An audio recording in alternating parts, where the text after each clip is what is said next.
Hello and welcome to The Appetite, a podcast brought to you by Opal Food and Body Wisdom, an eating disorder treatment center in Seattle, Washington. I'm your host, Carter Umhau, a therapist, artist, and writer. And today I'm sitting down with the Opal co-founders, Julie Church, Kara Bazzi, and Lexi Giblin. Hi. Hello. We are going to be talking about body image, but in response to an episode that we released a little while ago that was an interview that I did with a doula named Davna Simmons and a therapist who focuses particularly with women and people in postpartum named Julie Davidson. And we talked a lot about kind of the identity issues that come up around the perinatal experience, as well as the particular shifts that can happen in relationship to food and to body image during that time. So today we're just going to be having a bit more of a roundtable conversation around body image during that time. All three of you are mothers. I am not. So I have a lot to learn about your experiences. And I imagine a lot of listeners are very much not mothers. Maybe a lot are. Maybe a lot, particularly tuning into this episode, are people that are parents. But I think I just want to state beforehand that I hope and imagine that this can be a really interesting conversation, just to kind of think about what and how we talk about bodies in our culture, particularly the worth of a female body and the worth of the female in general pre and post baby, before parenthood and after parenthood. There's, I think, a lot to learn just about like the way that we think about bodies. So, per usual, we're body focused today. I certainly don't want to assume and will not that all three of you have had the same experience, because everybody is different and has had really different experiences in life. But I would love to hear from each of you a little bit about what comes up for you when you think about your relationship to yourself, both identity-wise and body-wise, during that perinatal experience. I guess I've not been quiet about the fact that I am an eating disorder professional who has struggles with her body image. You know, I think that's been a big part of my life. I don't have a simple, joyful relationship with my body, I wouldn't say, or even a lot of times even an acceptance kind of level relationship. And I can trace back to some changes that happened around the birth of my daughter 13 years ago. My experience of having Ela was that my body sort of felt like it wasn't mine anymore. And so it's this feeling of when I gave birth to her, I kind of gave birth to part of me too. And it has felt to me like, from a evolutionary kind of perspective, there was something in me that just said, this is all about her. My body is for her, especially, of course, when she was little and nursing and was so needing of my body, that I sort of divorced myself from my own needs related to my body. And it just has felt more like my body is at the service of what she might be needing.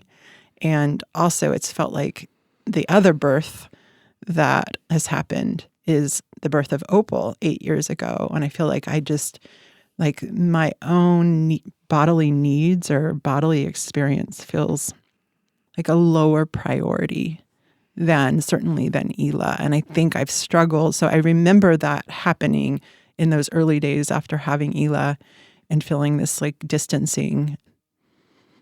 And for me, I don't know that I've ever recovered. So I still, like, even though it's 13 years later, Ela's not nursing anymore.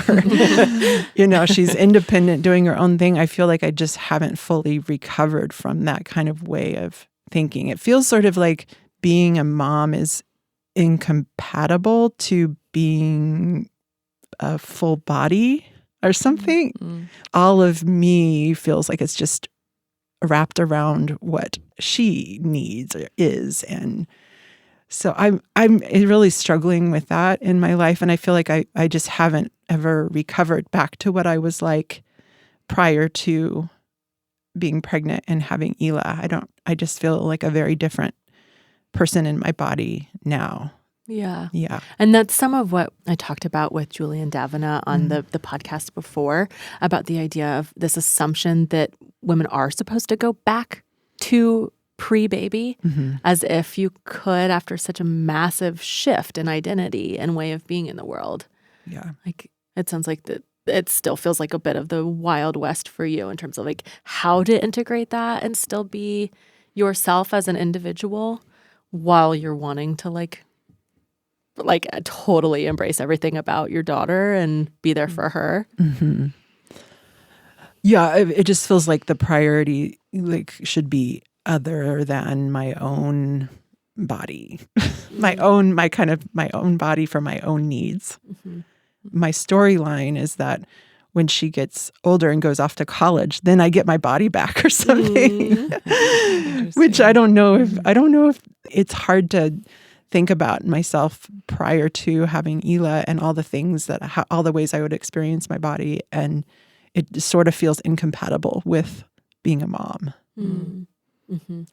It's really interesting hearing you talk about that, which also helps kind of me put language to a very different experience of feeling like my period of pregnancy got me closer to myself, because my history with my eating disorder and being so detached to who I was and my body needs and my eating disorder and going through the recovery process. And I kind of talk about my first pregnancy really being the full circle of feeling fully free from my disorder. I mean, I had recovered behavior-wise before I got pregnant, but I had a lot of question marks about what pregnancy would be like and how I would respond to just maybe the lack of control in my body, or what my body would do with its shape, or what I'd crave with food. And I didn't know. I was really curious. And so I think to kind of lean in and trust my body in a way I hadn't done before, like fully, and let go of a lot of control, essentially, was more coming towards myself through that pregnancy experience. It was pretty powerful. So that, yeah, it's just interesting to thinking of the disconnect I had, both in my eating disorder and I think in my athlete identity of just like not being as connected to my body through sports, and then having, a more full relationship with my body through pregnancy. So it's interesting to think of it through that lens that you're bringing up, Lexi. Yeah, the starting point for each of you sounded like you guys had a really different relationship. So of course, like, it looks so different. Julie, what about you? When you think about sort of your relationship to your body or even to food, either pre-pregnancy, during pregnancy, after? My experience involved 2 to 3 years of infertility and a struggle with getting pregnant and having that deep desire to be a mom. And that was probably the most at war I was with my body. And I was just like really angry and confused and wasn't giving me what I wanted. And in that, sought different kinds of counsel throughout the time. And I think the biggest wisdom that I got, and I'm grateful that I was able to orient to welcome that, was just more patience. And that patience and sort of slowing down to see what would unfold, certainly stripping away on any entitlement that I had about the fact that like I will be this is who I should be or want to, like, it was just kind of I had to strip away that, and still came back to a core desire to still want that, but also as like a patience. So I don't know if that strongly influenced my experience of pregnancy, but this certainly was a lot of gratitude. And my experience all 3 times was strength, and the healthiest and the most vibrant, the most connected to myself that I've ever felt was during those periods of pregnancy. So that is very, and then the kind of postpartum piece of that for me was extended times of breastfeeding all 3 of those kids. So having, within the last 11 years, having like 6 solid years of breastfeeding, nursing beyond the 3-ish years of pregnancy. So it's like a lot of years within the last 11 that I was doing all of these kinds of things.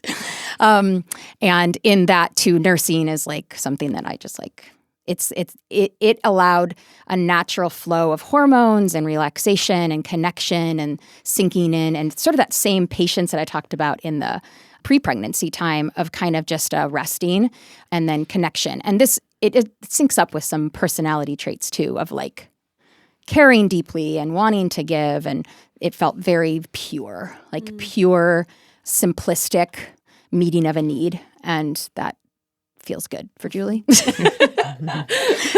the nursing, I mean, there's like, some of that syncs up with like what I like to do in the world. And so of course that would, but then the physiological body experiences of the hormonal change every time I would nurse, and the relaxation hormones, and that would be released. So I'm curious for you, Julie, about if anything of that kind of war with your body that you referred to during the infertility period lingered in any way, or kind of showed up again even after maybe those experiences of finally being pregnant and being in that with your boys for so long.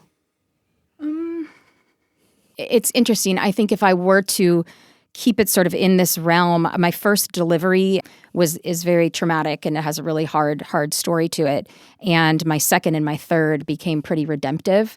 And so the first being so difficult, and another like tearing apart literally of my body, and the pain that came with that, both emotionally and physically, was very, very hard. But I do think that the process of having the 2 and the 3 allowed for some healing and redemption of capability and like belief in my body again, and a strength and a piece of like doing something that was so hard that came from the similar act the first time was super traumatic. I think there was some healing that happened in the whole cycle of it all. Absolutely. Wow. I feel curious for maybe all three of you in your really varied experiences, if there were things that you kind of wish you would have known about what it would be like to be in your body, or questions that you wish people had been asking about your experience during those years that would have been helpful or normalizing in some way about kind of the particularity of both struggle and the redemptive part or the exciting part of being in your body during those years. And if that's not a question that resonates at all, I would love to hear more about I think you guys care about. I think I don't have a lot of I don't have as much energy around that question, because I actually liked that I didn't have a lot of expectations, that I just was sort of like, what's this going to be like? I think that actually was really helpful to not have, I don't know, as much I didn't do a lot of the read. I did some reading of books, but I like just being in it. I think that was really helpful for me in my growth, and certainly then being able to talk to other moms though about the experience, or talk to other people, friends, not just have privacy with it, I think was really helpful. But I think, I don't know if nothing comes to mind in terms of information I wish I had. I kind of liked that it was in some ways a blank canvas to me. Yeah, I would say there's no like cognitive input that would have probably helped.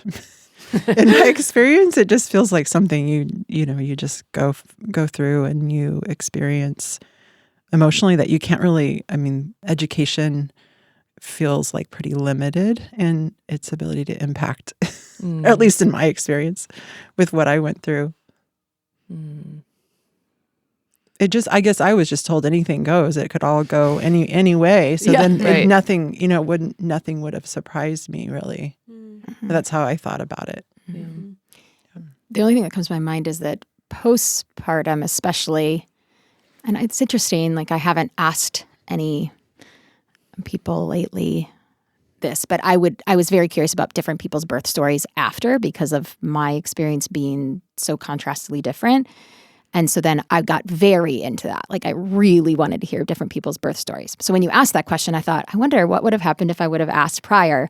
But there was nowhere for that to land. Yeah. So I would be like, oh, if I would have asked people's story, like Lexi's saying, I think anything goes. You write a birth plan. You never know what it's going to happen. And people tell you that. I feel like at least my team prepared me for that. But one thing I recognize I had to manage a lot was the question after I gave birth around my body. And making this assumption that I did something to get my body back because my body did, just the way my body responded.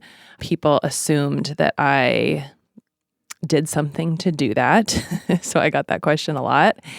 And so I have energy thinking about that time in my life when it was just the unsolicited question that came my way often.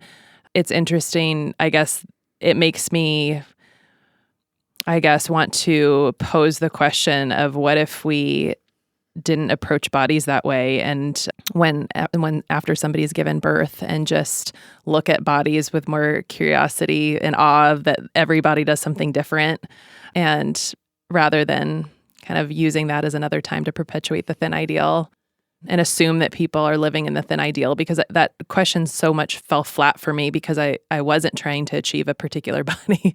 So it was such an awkward time that someone would ask me, and really all I could say is, haven't done anything, not trying to do anything. But it's a place that thin ideal just gets, again, really perpetuated. Yeah, it that doesn't really honor the massive life change that someone's gone through. I mean, first of all, with you in a thinner body, if that's what someone's focused on, like, oh my God, you must be working out. It doesn't really honor the fact that you would be like, actually, my entire life's changed and I'm really tired, and my body's adjusting to breastfeeding or not breastfeeding, or whatever it is. And other people's bodies that maybe didn't lose weight or didn't change, or maybe like were in a larger body suddenly, or who knows, whatever the change would be. It's not very honoring of the fact that, like, actually, I've just gone through the most intense physically demanding thing that I've ever done in my life, and my body's changed because of that, and I'm recovering, and I have new demands on me and a new lifestyle.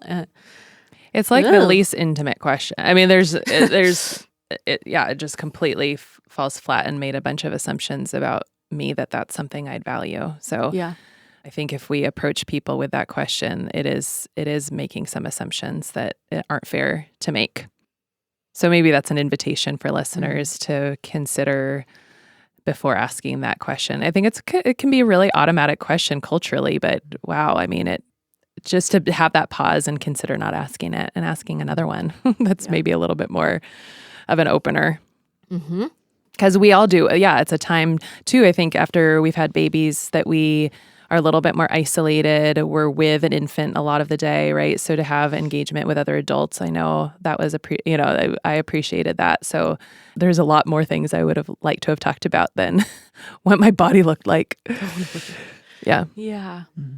I think in the recent few months, I've been working with my body image struggles in a different way, and it has to do with motherhood, because my body, I've gained weight over the course of my daughter's later years, or more recent years, and that's been hard for me. And the way that I've been kind of finding some solace more in it is thinking about my body being bountiful and maternal, and having a kind of a fertility goddess, kind of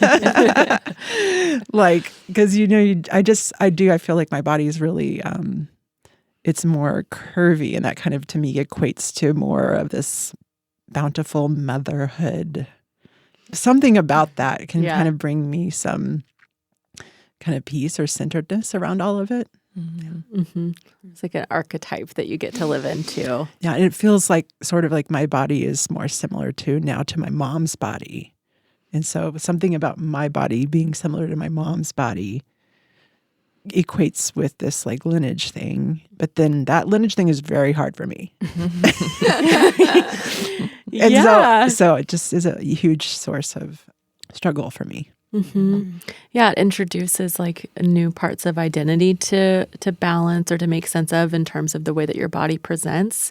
Like maybe being, 21 in one body and feeling really different from different people in your family perhaps, or whatever else, getting to kind of live into one archetype or one way of being, and then another phase of life where you're like, oh, now I have to think about this thing that I maybe didn't want to think about, or this new thing to process about what it feels like to be in this body, and a whole new narrative.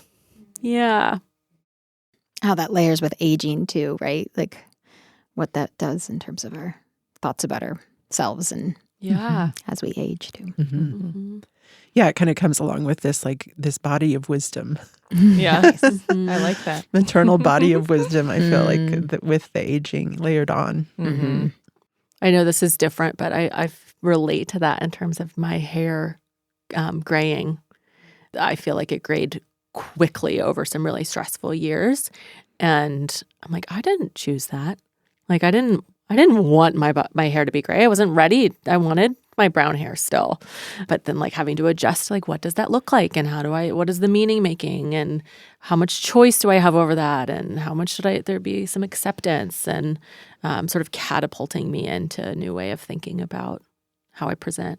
When I think about the progression of kind of the next phase of life for me, it's comes with a lot of grief and mourning, because it feels like I'm, as listeners have kind of heard me wrestle some with parenting, this season of motherhood is much more challenging and much more apt to lead to disconnection from my body and I would say disrespect of my needs or like who I am than it did in even the pre-pregnancy and pregnancy and postpartum and nursing time. So I think that also is something that I'm realizing is like that season of my life is over, and I feel sad that I'll never get to experience any of those things again. And I do equate some of them as something that there's nothing that ever will parallel it. So it's just done, and it's only in the past, and it's only memory. I have some maybe dismal, hopeless loss, grief in that to work through, I would suppose.